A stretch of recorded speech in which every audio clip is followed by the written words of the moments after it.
Namaste everyone. In this video, I would like to talk to you about how to handle an emotional emergency of your own. And this video has been made with an idea in mind that it might inspire you to create your own emotional first aid routine that you could use at the time of an emotional crisis. And before I get further into the video, I would like to give an important disclaimer saying that I am not a licensed doctor or a therapist. I am a certified yoga and meditation teacher, and I've had my own personal journey of healing my own mental health.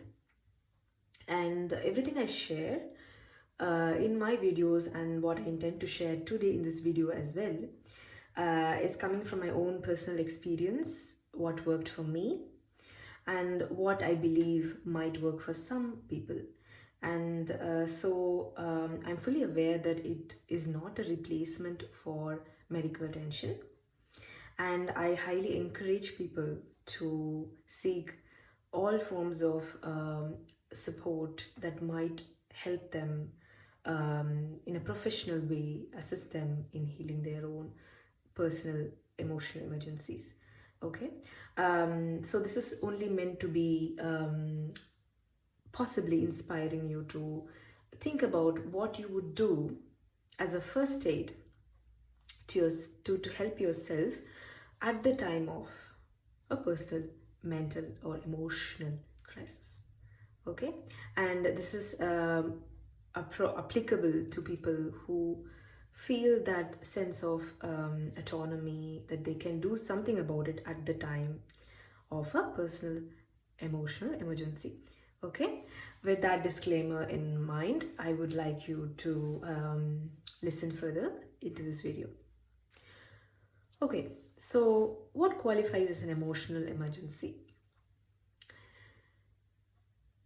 Basically, it could be anything that you perceive as an emotional emergency.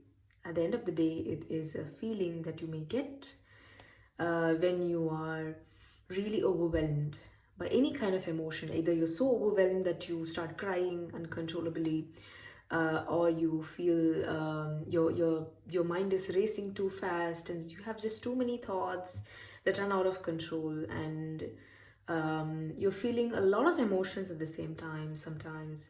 Or it could be a lot of anger, a lot of fear. You may also start to feel some physical symptoms, like you feel breathless or you feel like you're fainting. All of these physical symptoms might make it feel worse, and that you need an immediate resolution, an immediate something that would immediately give you a sense of relief and calm and comfort. So basically, anything that makes you feel overwhelmed or hopeless, or sometimes you may not feel any of these overwhelming emotions. You may feel really numb because maybe you're too overwhelmed, that you're not able to understand what you should be feeling. Maybe you feel too many things at the same time. So all of these are examples of what can constitute an emotional emergency. So now next the question comes in our mind, asking us, why should we even think about having a personal emotional first aid routine? Why can't we do what we always do? Now, normally what we tend to do is that we tend to distract ourselves. So as soon as there is some kind of personal emotional crisis that we experience, either internally or it's quite obvious on the outside, regardless of how it manifests, we tend to immediately look for a distraction. Okay, thinking that the distraction is going to help us solve whatever that we are unable to solve. Or some other people may feel that our loved ones will fix it for us, and so we immediately run to our loved ones and we seek their help, and we try to vent our feelings to them, and we might find some kind of solution or so we hope. And now there is nothing wrong with either of the two strategies. Okay, it's perfectly human, it's perfectly okay, and I myself have used all of these strategies. But the aim of this video is going to be about exploring what you can do at that time of your personal emotional crisis. So it is perfectly okay and acceptable, in fact recommended in many cases, to approach someone qualified or someone you trust for supporting you through a difficult time. Right? It's human, and it's important for us to rely on each other when there is necessity, and when we feel comfortable to do so, and or when we are not able to muster the courage within or gain the strength from within to do it ourselves, at least initially. So it is perfectly okay, and it is perfectly normal, valid, and justified to do so. Okay, but since all of these feelings that we experience, all the valid emotions that we go through when we are facing an emotional crisis, at the time of crisis, um, it is all essentially a response to a situation. So we are responding, we are reacting and responding to whatever that is in that moment, right? Either it is some kind of situation that we are unable to accept, or some kind of change that we are trying to process or accept or question, right? So it's essentially our response to something that is there, creates these feelings and emotions, and they are perfectly human and normal. Okay, so because of that role that is played by our own self in having these feelings and thoughts and the emotions, there is something, certainly something that we can do at the time of us going through this. Okay, so it is okay to take the help of others, or it is okay to want to do something else right away. But I am presenting a possibility for us to do something about it at that moment, temporarily, to relieve us, to give us a sense of comfort and a sense of calm before we take further steps in resolving whatever the situation we are dealing with. Okay, now coming to what you actually do in the moments of an emotional crisis. Okay, at that moment when you feel that you're being consumed by these emotions and thoughts and feelings, and all of these sensations overwhelming you, physical and mental, first thing you need to do, breathe. I know it's very commonly said, but what does it mean? This is supposed to be a realistic guide.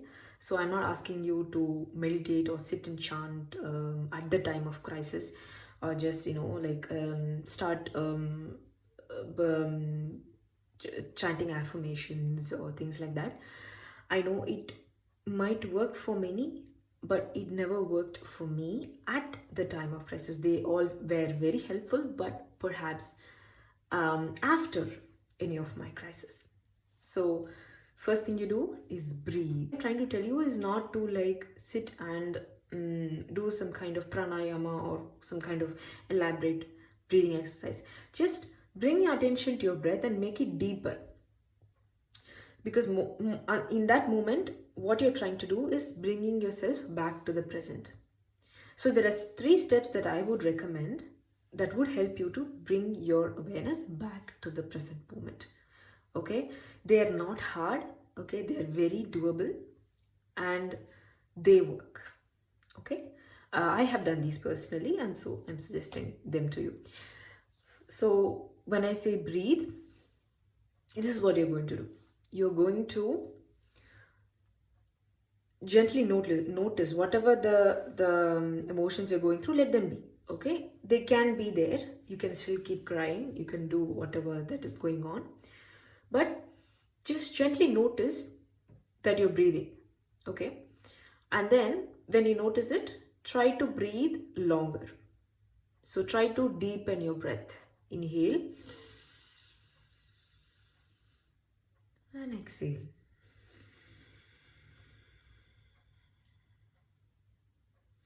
Okay, you can still go through all the emotions and thoughts that are running in your mind. It can coexist with this process. Okay, don't try to push it away or stop it in any way.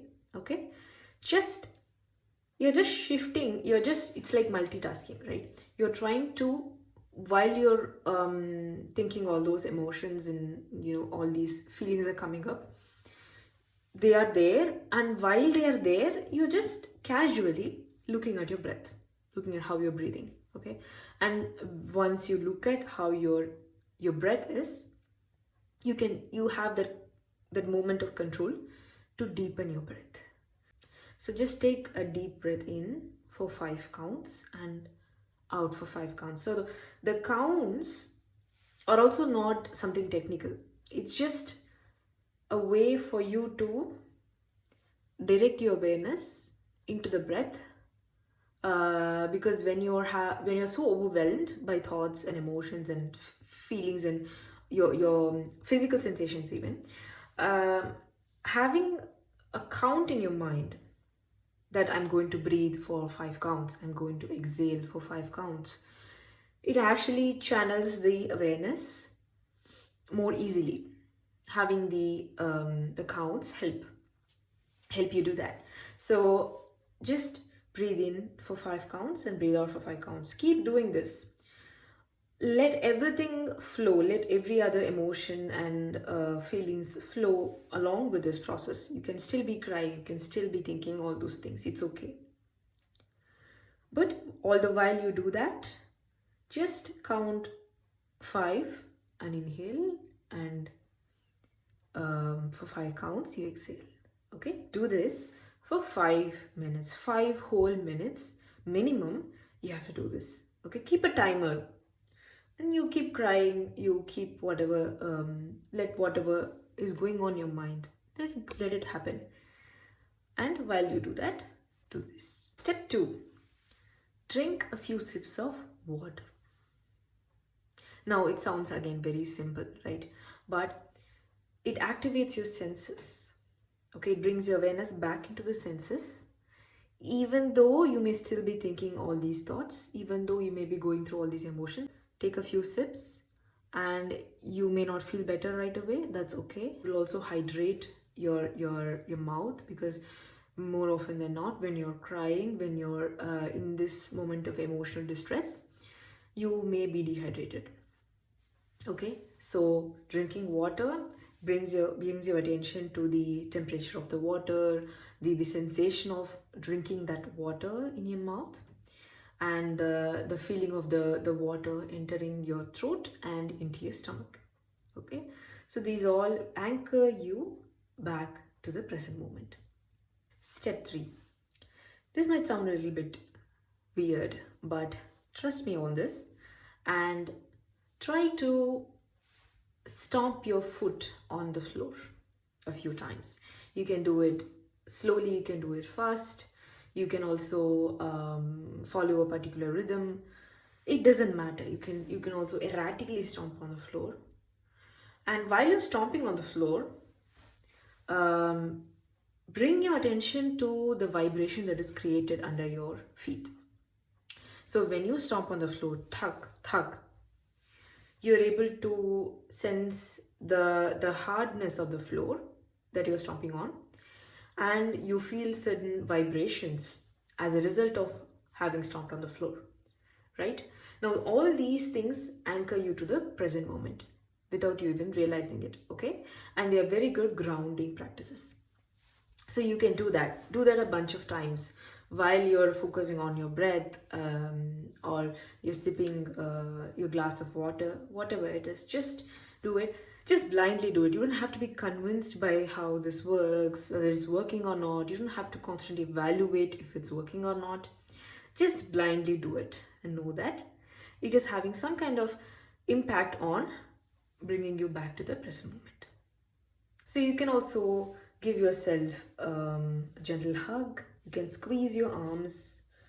You can wrap your arms on top of your shoulders and just stay still. Okay, you can also wrap yourself in a blanket that comforts you, create some kind of warmth and feeling of safety. You can put on your comfortable socks or anything that provides you a sense of comfort. Whatever be your belief system about something that is greater than yourself. If you believe in science, you could leave it to science, or you could leave it to time. Okay, because I'm sure we all are abiding by the rules of time to some extent on a day-to-day basis. So whatever be your belief system, surrender all those thoughts and or if you've written it on a piece of paper, just tear it up completely into bits and throw it away. Okay, now that doesn't mean that all your thoughts and feelings that you've put on paper or that you've expressed is invalid. No, they all are valid, they all are important, they are your feelings. Okay, so you matter, therefore they matter as well. Just that when you have put them on that piece of paper, you have actually honored them. For at that moment, you might have to keep honoring them several times during your recovery journey, but honoring them at the time of that emotional distress is very, very important. Okay, because when you don't do it, your mind will be constantly resisting the fact that they exist or that you feel that way. Okay, so you have to consciously bring it out first, then you have to surrender it to something that isn't in your control, that would take care of all of this, and you can actually honor, having honored all those feelings, you are respectfully setting them aside. That's what it means. You're not trying to reject them, you're trying to just set them aside for now. Okay, they may still be there in your mind, and that's totally fine. Now the next step is sleep. Just take a nap. Just take a nap. If you're not in a position where you can take a nap, just close your eyes, keep your eyes closed for 10 minutes, 15 minutes, how much ever time you're able to spend in that point in your life. Okay, if you're a really busy person, you're in the middle of all kinds of responsibilities that you have, that's okay. You can still spare 10 minutes for yourself. Okay, you can find a way, or if you are in a very, very unfortunate situation, you can just go to the washroom and just do this for 10 minutes. Keep your eyes closed. Okay, if you can take a nap, take a nap. If you can sleep for longer, sleep for as long as you feel like. Okay, so this is not a distraction method. This is you giving your brain some rest. Okay, you've gone through a lot. You've gone through a lot of emotions, thoughts. You've tried to put them on paper. You've vented it out to yourself, and you have also possibly had a lot of sensory experiences like dry mouth, headache, and all that. So this step of taking a nap or resting your eyes is very, very, very important for your brain and for your mental health. Okay, so it's very crucial. You should give yourself this time to sleep or nap or close your eyes for that 10 minutes. Okay, you may still in that time you may not be able to sleep, or you may feel that you still have a lot of thoughts. That's okay. Whatever is in the moment, it's okay. But Just tell yourself that for that time, whatever, 10 minutes, half an hour, 25 minutes, whatever, that you are going to rest. Just tell it out loud. I am going to rest for the next 10 minutes. And just close your eyes. And very important, do not judge yourself. Okay, do not judge yourself taking a nap or taking that time for yourself by closing your eyes. Now the next step is quite simple as well. You eat something. Just eat a healthy snack, or sometimes you might want to eat something unhealthy, but try to eat as healthy as you can. Okay, let's say you know that you have experienced something like this before. You can stock up a few options of healthy snacks or something that makes you happy but still is not too unhealthy for you. So something like that you can eat, a piece of fruit or whatever, and this is so that you feel nourished after your nap or after a period of rest, because your brain needs it, your body needs it, and your mental health needs it. Before you can do anything further, you have to nourish yourself. Okay, so if you don't want to eat something, just drink a cup of cocoa or some warm drink, something that soothes you in a very physical way. Just eat something or drink something comforting. Now the last step is to seek the appropriate support. Now is the time you can actually go to someone you trust, or to a professional, or to someone you could talk to, who can help you. And it is perfectly okay to do so. There is no shame in going to someone else and seeking their support. We are here for each other. Every human being is designed to rely on one another for help, and that is perfectly okay. We live in a community, right? If you are not in a position where you have that luxury of going to someone for comfort, for support to help you deal with that emotional distress, and I'm sure many people may not have that opportunity, or at least that opportunity may not present itself right away for them. In that case, if you can process things on your own, you could think about objectively approaching whatever the problem that caused you that moment of overwhelm. Okay, and I know this is not something that everybody can do. This is something only some people may be able to do, and that is also okay. We may think sometimes that we are able to handle it on our own, and we end up realizing that we are not able to, and that is also okay.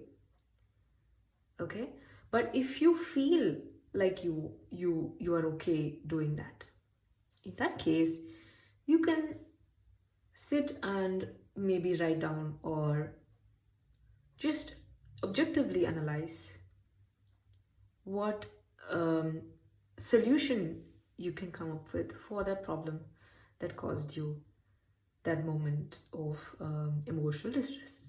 Okay, now remember that recovery is always a lengthy process.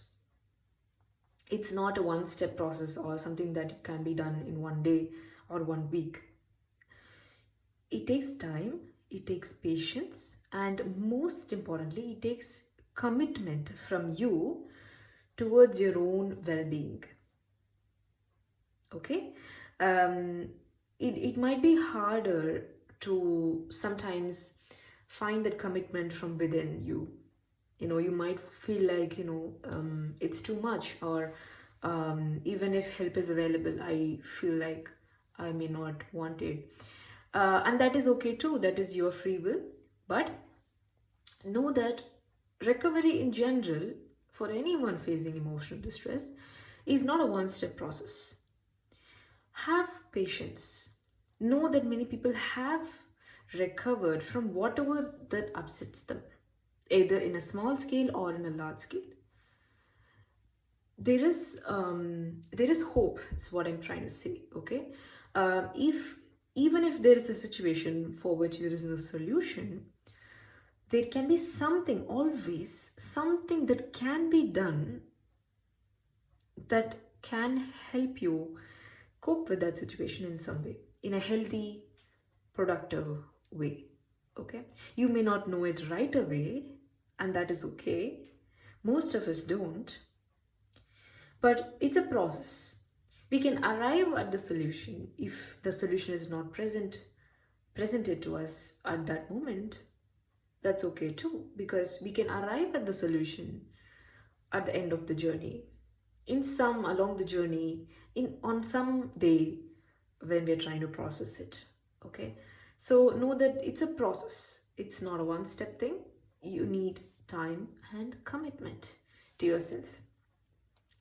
Whether you're taking the help of someone else or you're doing it by yourself, it requires time, patience, and commitment. Know that you always deserve that commitment to yourself.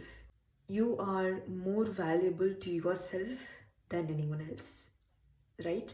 Because you have been with yourself since the time you were born, or since the time you were conceived, if that makes sense. So you are your biggest cheerleader, you are your biggest companion. So know that you can always be there for yourself. Okay, for all kinds of problems, there can be something that can be done. If there is no concrete solution, there can always be some kind of acceptance that you can cultivate from within to accept the new reality. Or if you can change the reality in a constructive, healthy way, then you can change the reality. Or if you want to find a middle ground to accept that changed reality, you can do that as well. Or whatever the challenge that you're facing. So there is always hope, is what I'm trying to say. So always believe this. Even if you are not able to believe, know that there are many people on this world who have gone from a state of being without hope to a state where they are having hope. So that means it is possible for you as well. Okay, so seek the help that you need. In the meantime, temporarily try to help yourself this way, and I assure you that it will all be worth it one day. And one day you will look back and think that you have been with yourself, you have stood by yourself all along, and it can be nothing more than empowering for you. Okay, so take care. Namaste.